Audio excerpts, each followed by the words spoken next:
This is Here's How, Ireland's political, social and current affairs podcast, presented by William Campbell. Thank you for downloading episode 123 of Here's How for the 22nd of July 2021. If you had to choose between jail and giving the Gardaí the password to all your online accounts, would you choose Mountjoy or Wheatfield? Let's talk to an academic to weigh up your options.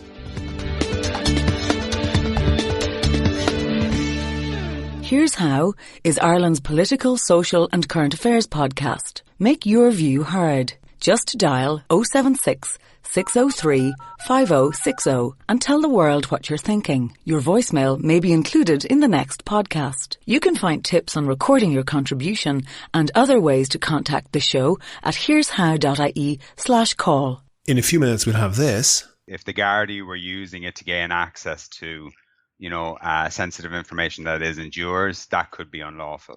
But it's on your device, and are we expecting them just to cross their heart and hope to die and to not look at that? Well, you're getting into tricky territory here about what the Gardaí may come across, what they may access, and what they could use against you. That's coming up shortly. But first, I want to thank all of my donors on Patreon, especially Dragos Staichu, who signed up as a patron since the last podcast.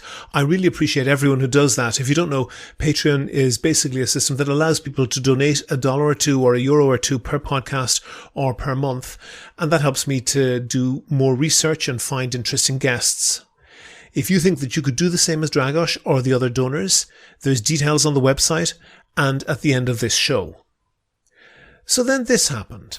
AA Ireland is to discontinue its Roadwatch traffic and travel reports after almost 32 years of broadcasting on radio. And with no notice at all, in the space of a single day, AA Roadwatch disappeared off our airwaves. AA Roadwatch launched the careers of a number of broadcasters and presenters. Latest travel news from the AA. It's a dry start to the day on the roads across the country this morning. After almost 32 years, AA Ireland is to drop the mic on its traffic and travel reports. From tomorrow, it will no longer provide a... According to their own announcement, this was a decision made by the AA which, quote, decided to move away from this service and instead focus on growing other areas of their business. That's corporate speak for closing down an unprofitable business. I had quite a few people get in touch with me about this, mostly wondering whether I had something to do with it. If you're not familiar with my history on this, it's pretty long running, but in brief, the AA is a registered political lobbyist. It's their job to persuade people, in particular politicians, to be more favourable towards the motor industry. In short, build more roads and less public transport. They seem to have been pretty successful. In the last few decades, while most of Europe developed sophisticated public transport, Ireland earmarked billions for motorways, often to places like Limerick and Westport, that couldn't remotely generate the amount of traffic that would justify the scale of the projects. Public transport in Ireland is pathetic compared to most continental countries. The only major project in the last 30 years has been the Luas, and even this was ferociously resisted by the AA's lobbying. They were central to the decision to punch the heart out of the system and make sure that the two lines didn't initially connect, a decision that cost the taxpayer hundreds of millions of euro and commuters a decade of inconvenience. The AA used AA Roadwatch to, day in, day out, beat the drum that the only significance of the Luas was how it caused traffic congestion. I took several complaints that all basically said that political lobbyists aren't allowed to supply content for broadcast on RTE, and RTE used every trick in the book to defeat those complaints. Then, one Friday morning in July, the AA said that the slots were axed. It was obviously a pretty hurried decision. The staff didn't even finish their day's work. AA Roadwatch was broadcast normally on Friday morning. The announcement was made that day, and the whole thing was shut down so fast that they didn't even do the drive time slots on Friday afternoon. The South Dublin accents, the exposé, the reporting of a new bus corridor as though it was the siege of Mafeking, all the jokes about pronunciation of a car crash at a roundabout. I'm not going to do the accent. I'm no good at that. I'm not Mario. The loose horses, the traffic jams caused by Lewis Works. It was all gone. A cultural phenomenon just disappeared. But that wasn't even the strangest part of it. The reasons given by the AA to axe the slot were A, that they wanted to, as they put it, focus on other areas of business, basically save money, and B, because technology has moved on and people have smartphones that give traffic information that they can actually use, making AA Roadwatch even more useless than it already was. These seem like nonsense to me. Firstly, the point about traffic on smartphones, that's been true for the best part of a decade. It doesn't really ring true that AA management only heard of smartphones last Friday week. But the really strange one is that this is a cost-cutting measure. AA Roadwatch was insanely good value for the AA. Now, it's true that my complaints did have some effect. My complaints were rejected, but the bulletins normally ended with giving out the AA's phone number and web address, supposedly to report traffic, but coincidentally, both the phone line and the website were overwhelmingly used to sell the AA's insurance. On the same day that RT wrote their defence to the Broadcasting Authority, that call to action was dropped from the format. Despite that, have a listen to what Dr. Michael Foley, the Professor Emeritus at the School of Media at TU Dublin, and also a member of the NUJ's Ethics Council, said on the podcast in February 2019. I admit that I hadn't thought about it till I heard your piece. I think it has become an incredible brand because of the AA, because of AA Roadwatch. So that's what the AA got. But what did it cost them? The AA was produced by 7 part-time staff. Their typical researcher was a recent PR graduate. None of them had any qualifications in transport or any related field. Even if you're doing it rich and paying 50 grand a full-time equivalent, that would work out at less than 200 grand in staff costs. And let's be really generous and assume the same again for non-salary costs. You get up to maybe 400 grand. That's the annual cost of producing the 12,000 slots that went out on all RTE stations, plus Today FM and a couple of locals. Even if you forget about the other stations and just consider the RTE slots, that works out at €33 each. Contrast that with the cost of a 30-second ad on Morning Ireland. That would set you back anything up to €2,500 or more.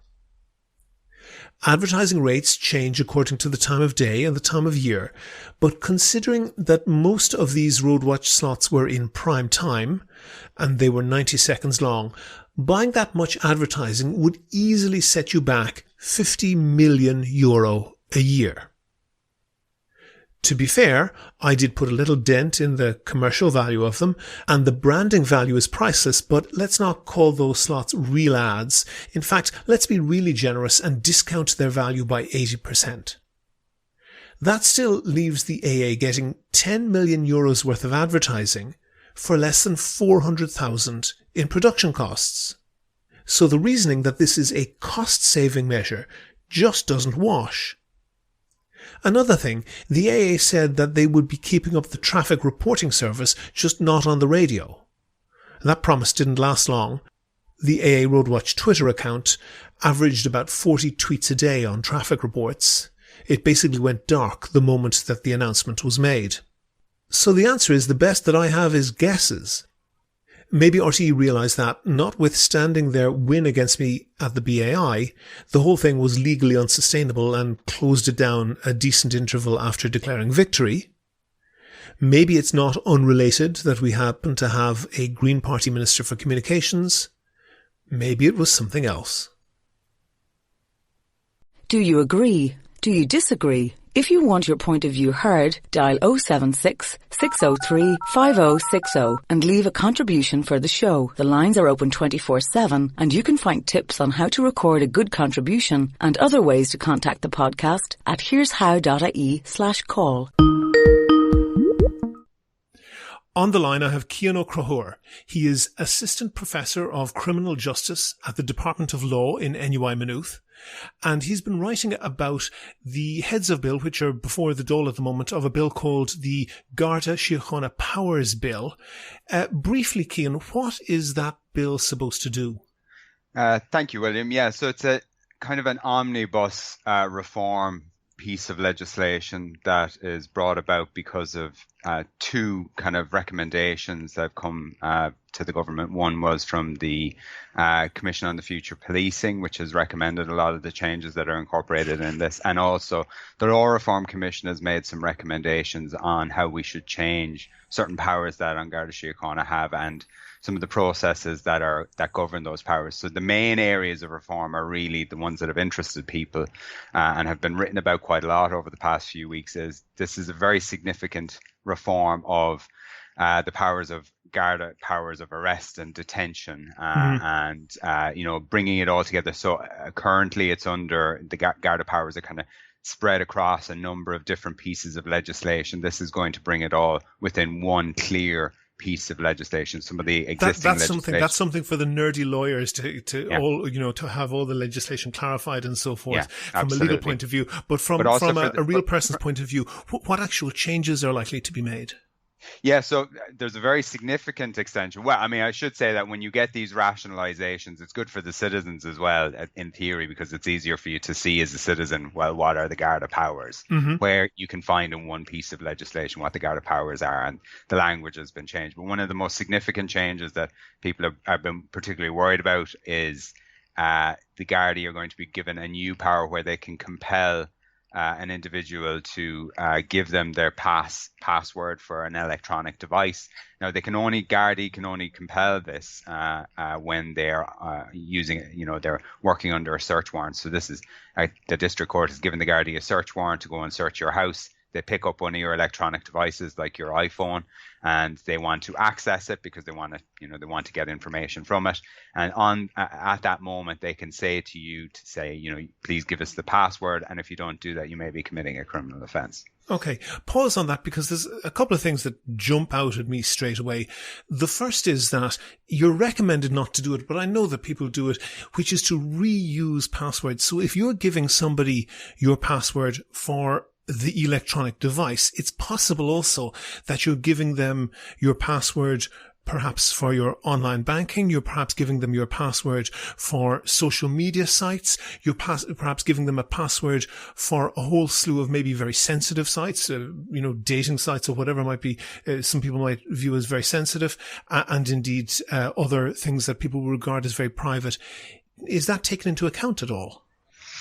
That's a really good question. I don't think it has been taken into account. I think the response of the government would probably be, well, look, once the Gardaí are operating within the remit of what the search warrant was granted, then that's all they're concerned about. If the Gardaí go beyond that, they're engaging in unlawful action themselves. So if they're accessing, unless the warrant includes, gives the Gardaí power to go and search for financial records and things like that. And they often do, part of a Garda search would be that they can rifle through, your bank statements if they're on your premises. So it wouldn't be beyond the bounds of possibility that if they're on your premises and they're accessing your computer. But that's not a correct analogy, Cian, because this is more like they get a search warrant for your premises and that allows them to show up at the bank and get all of your bank records.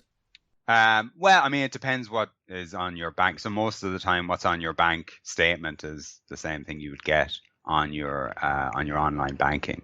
Most of the time, perhaps, but you'd have to agree that once you have the password for online accounts that people have, which may well be a password for a whole slew of different and unrelated things, that is likely to contain vastly more sensitive information than might, just be stored in paper at somebody's premises. Absolutely. And we can maybe agree to disagree about what the extent of the access might be on a bank, an online banking form. But I think if your point is around other kinds of social media sites that you might be engaged in, yes, it would give them extensive access, and they may be looking for that. Part of their search warrant, depending on the nature of the offence that they're investigating, the Gardaí may wish to access your social media accounts to find out what messages you've been sending. Like it's pretty standard. It has been pretty standard for the past number of decades with mobile phones, that when the Gardaí executing a search, that they would try and get access to your phone to see who've been calling, ask you questions about who you've been calling, check those numbers against other databases. So this is definitely an enhancement of their capacity to do that. If they can compel you to give over, if they can legally compel you to hand over passwords. But again, it wouldn't be necessarily beyond the bounds of like normal investigatory powers. This just makes it a bit more easy. It's likely also that a great many people behind that, so that one password that maybe unlocks your phone, as it usually is, could well give somebody access to it, perhaps not the same password, but just that there are embedded passwords in that, for example, allow you to get onto your employer's network and have a whole host of sensitive commercial information that may be unlawful. That may be unlawful. So if the Gardaí were using it to gain access to, sensitive information that isn't yours, that could be unlawful. So, but it's on your device, and are we expecting them just to cross their heart and hope to die and to not look at that?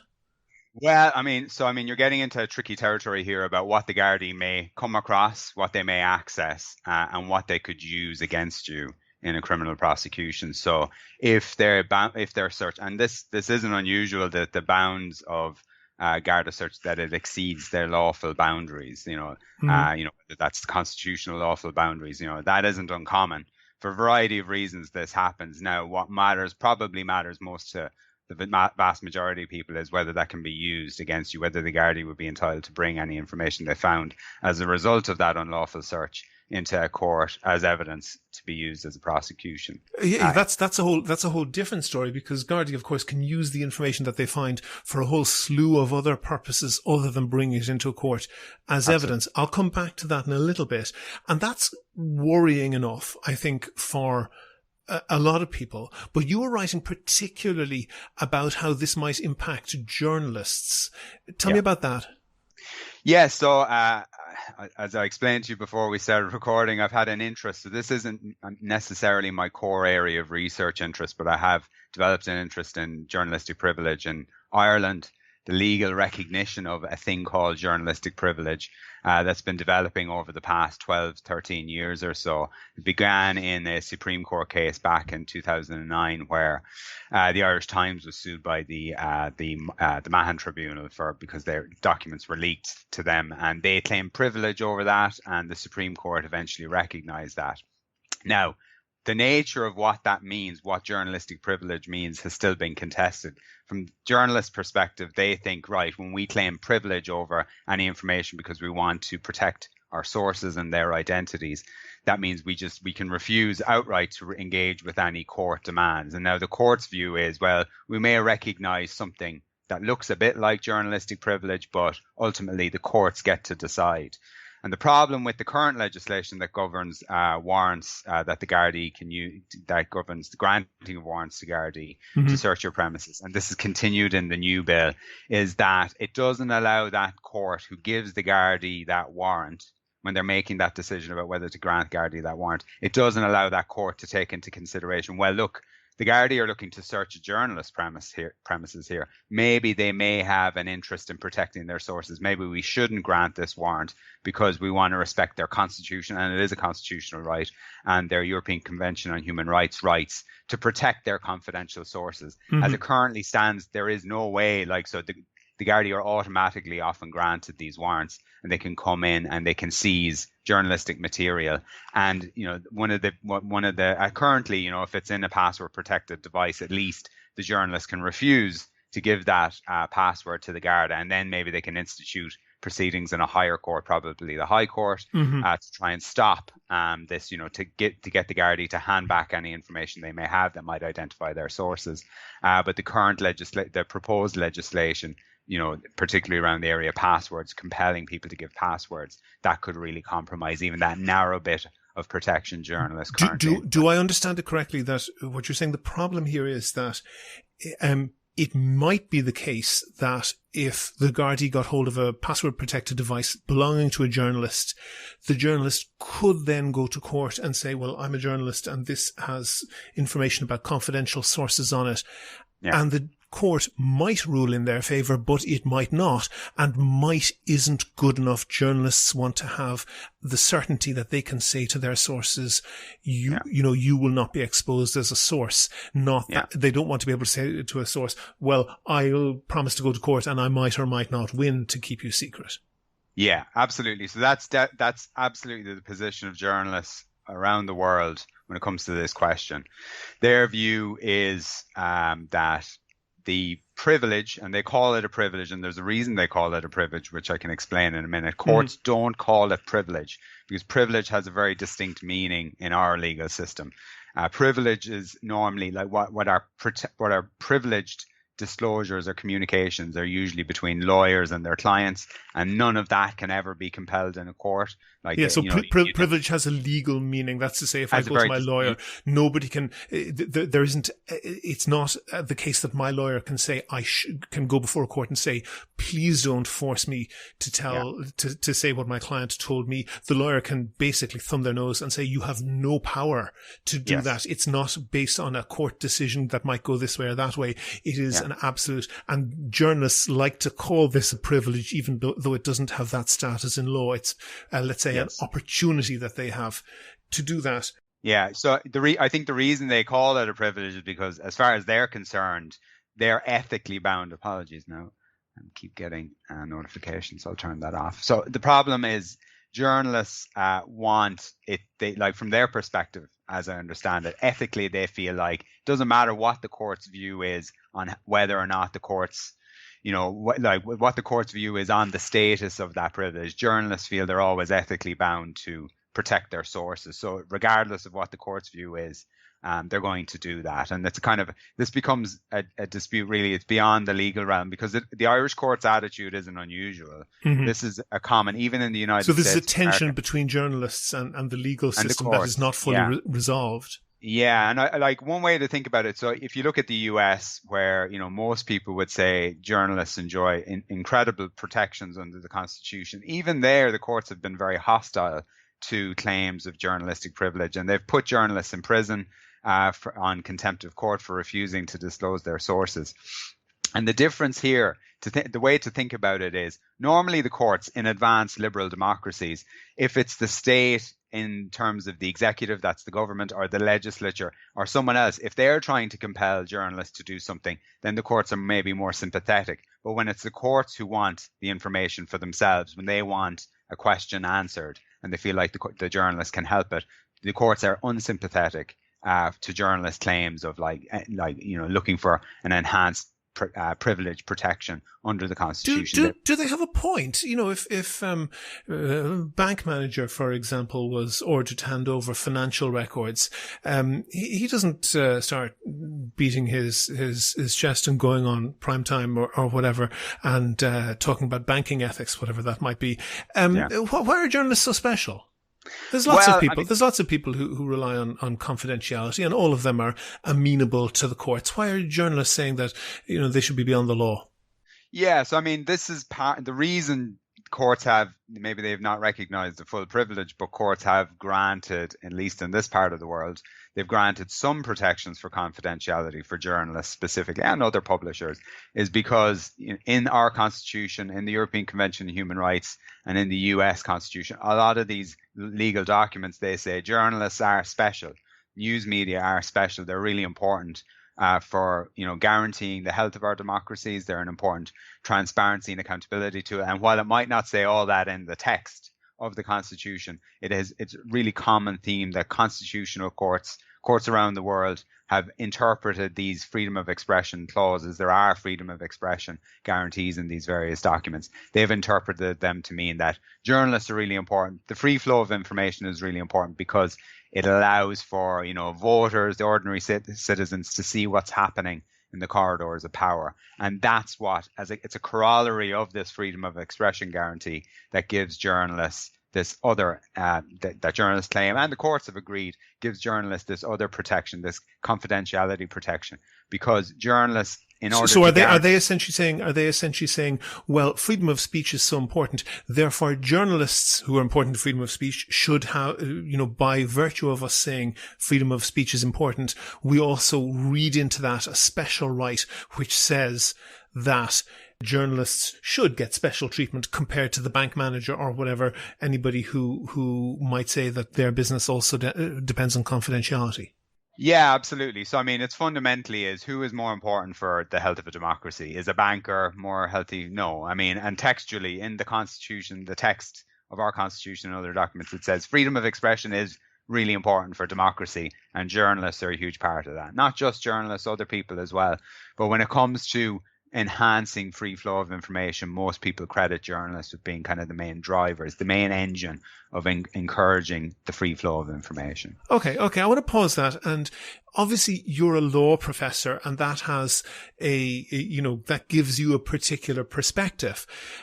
But is it not possibly true that away from, I don't know if you have ivory towers in Maynooth, but away from the ivory towers, that this has an awfully different ring to it? And I'm thinking perhaps, for example, in 2017 with the journalist Dara Quigley, she was mentally ill and she was videoed by Garda surveillance video naked and in very considerable distress.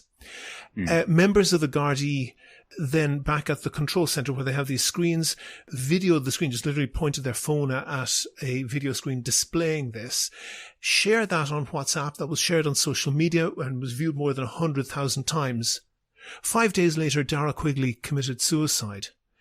And that, it seems to me, to be clearly a very serious event. But it seems to be more typical of how things go in the Garda Síochána, in that these very legalistic rules perhaps are implemented when a case is being built for court. But most of what the Gardaí do doesn't end up in court. And Ireland is a small country of small towns. The likelihood is that this is going to be massively abused. What happens where a Garda comes across someone who is, for example, going out with his ex and thinks there might be, for example, intimate photos of her or him on a phone? This is the sort of thing that's going to crop up and going to cause huge problems, isn't it? Yeah, absolutely. And I mean, it's important to differentiate the capacity of the law to regulate behavior and also, our need to empower. So there's two things going on here. Depends on what you view these legal regimes as doing. Are they constraining police power, or are they providing or expanding police power? And there's an ongoing tension about what this is doing. Pause, before you continue, just a yes or no question. Are you aware of, or do you know, when the last bill went through the Dáil which reduced Garda powers? I don't believe there has been any reduction on Garda powers ever. Not that I'm aware of. I mean, I think you're correct. In the history of the state, every single, and we've had many of them, every single bill on this subject has reduced citizens' rights and increased Garda powers, hasn't it? I can't tell you for certain, but I would not be surprised if that was the case. Okay, but continue then, and I interrupted you. Continue on this, because the reality is that the Gardaí are not a well-behaved force. And we've seen recently, and we mentioned it briefly recently on this podcast, about the scandal over cancelling 999 calls. And to my mind, the root scandal there was not the actual cancelling, although that was extremely serious. What's really serious there is that none of those Gardaí have been disciplined in any way. They're still on the same job that they were failing terribly on. And the senior Gardaí who protected those, you could perhaps, if you were generous, say incompetent or perhaps corrupt Gardaí, the same senior Gardaí who were protecting those Gardaí and refusing to hand over information to the policing authority also have not been removed. In any normal democracy, all of them would be sacked on the spot, wouldn't they?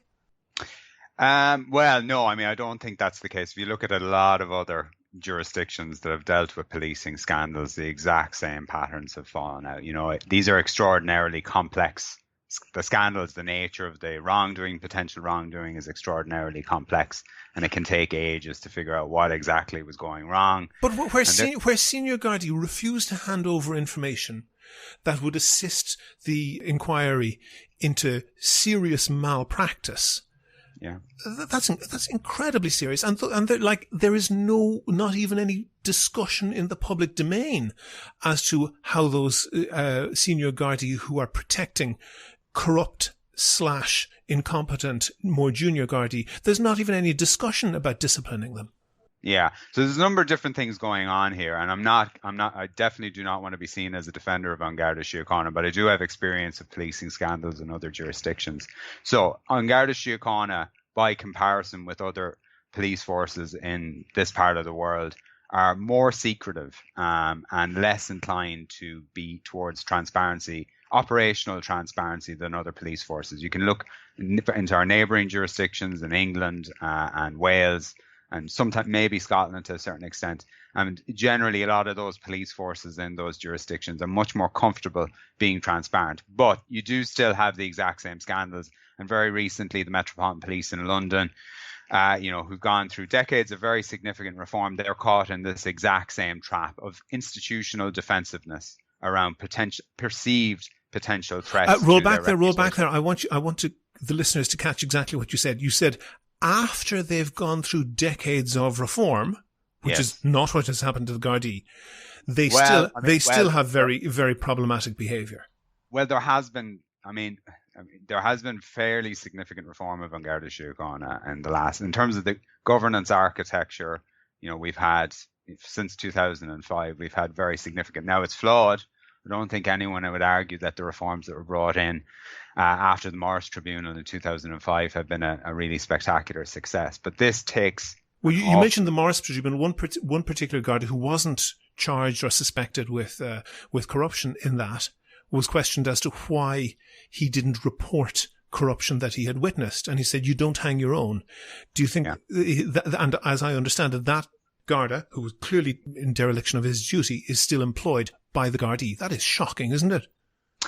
It's absolutely shocking, but it is very, very common in police forces for what's called the blue wall of silence or the blue code of silence. It's not unusual even in other major, the cultural dynamics in police forces definitely tend themselves towards institutional closure and defensiveness and secrecy. Some forces have made a lot of effort. I think there are complex reasons why An Garda Síochána has been very, very slow to reform as an organisation. We're way behind the curve, given the developed nation of where we are as a nation in terms of development. We are way behind the curve, aren't we? Yeah, absolutely. I think An Garda Síochána, as public sector institutions go, is probably significantly behind any other public sector institution in terms of organisational change and reform. Part of that is rooted in government failure. The government really didn't want to know about police reform until they were dragged kicking and screaming by the Morris Tribunal, partially, but they were able to fob that off as, a few rotten apples.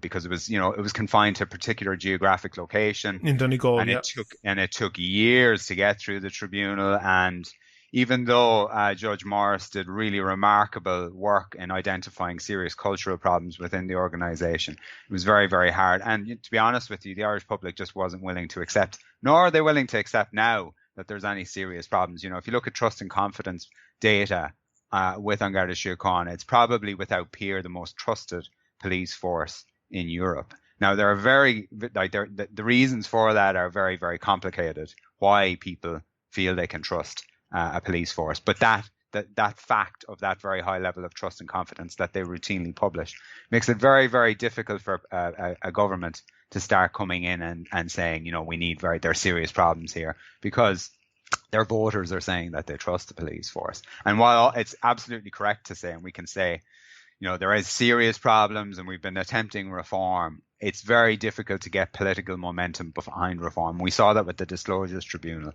The government really, really resisted until the very end. because they just didn't want to know. It was seen as politically toxic to try and engage in this, and not advantageous electorally either.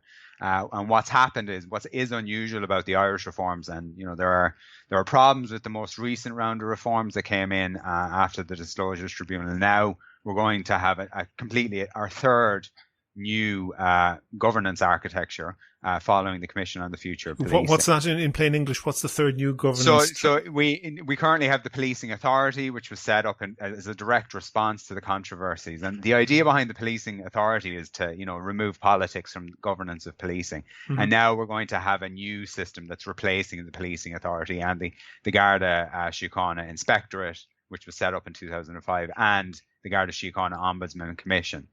So the Commission on the Future of Policing has recommended some changes, fairly significant changes to that. But all of this, what's different about Ireland, and I think it tells you a lot about the politics of it, of how the politics has played out in policing and criminal justice, is we've completely removed politics from the governance. Because if you look in other jurisdictions, it tends to be politicians who are involved in these. It's the reverse of what has happened in the north.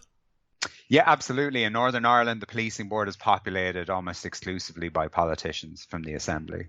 So it's a highly politicised governance system in the north of Ireland. And what we've done down here, which is interesting, and I think there are good reasons for doing it, because, to be honest, in the north there was a big political appetite for very significant policing reform, coming from one side, from the nationalist and Republican communities, but there was an appetite there. There's no appetite here. Okay, pause on that, because I'm interested in that. And as for the trust surveys, I don't want to get into it. I don't think we have time in this interview, but I would perhaps question those. But I just want to go back to one incident that I think happened about 10 years ago, when Luke Ming Flanagan was a new TD in Leinster House.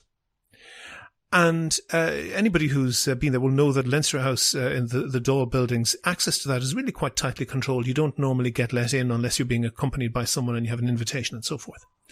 But he had a senior member of the Gardaí just kind of knock on his door, of his immediate office, and say, oh yeah, and give him some words of congratulations, and then going away said, oh yeah, you had some penalty points there, we looked after that.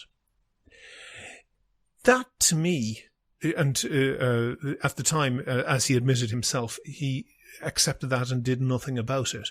And it was the penalty point scandal came out later.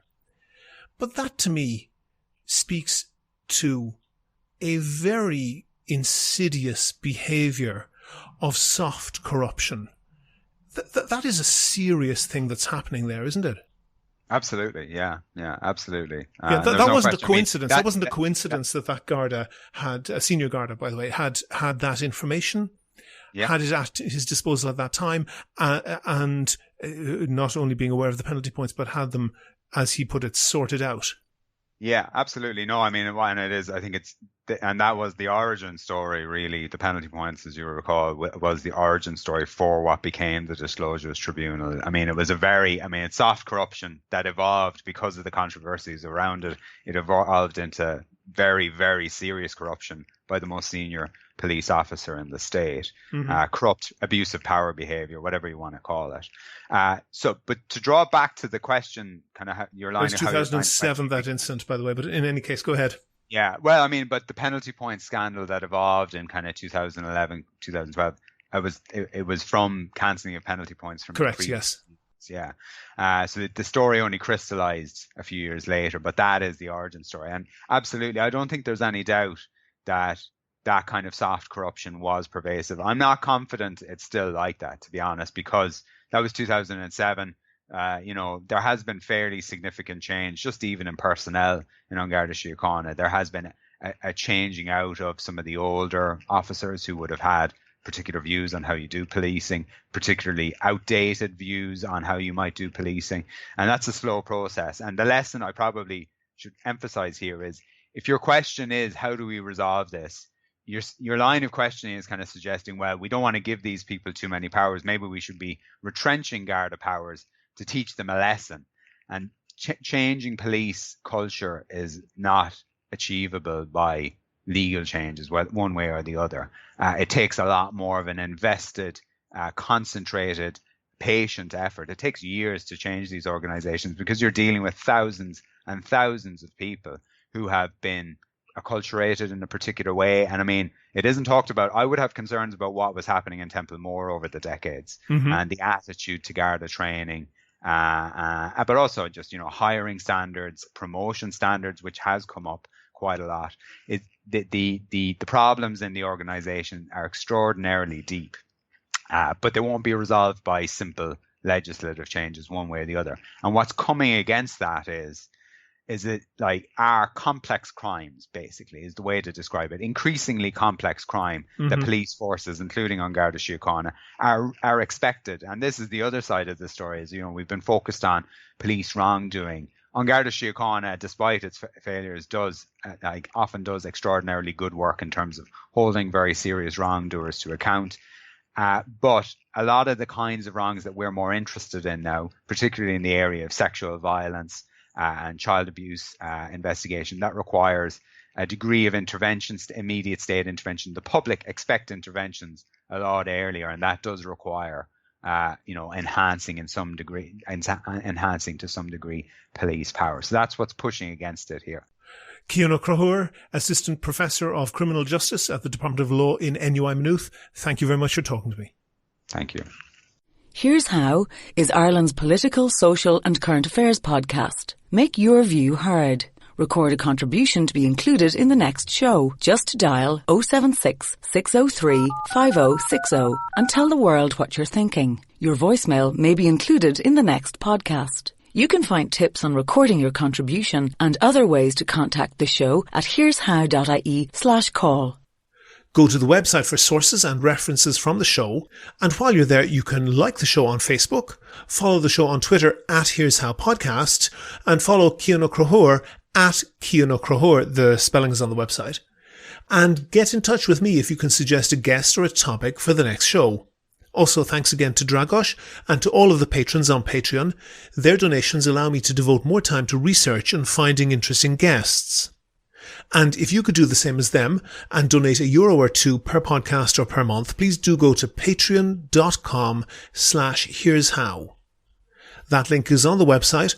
Also there you can find out how to subscribe to the podcast for free on your computer, on your phone or by email. All that information is at www.here'show.ie. The Here's How podcast is produced and presented by me, William Campbell. The assistant producer is Kevin Wolf. Thank you for listening.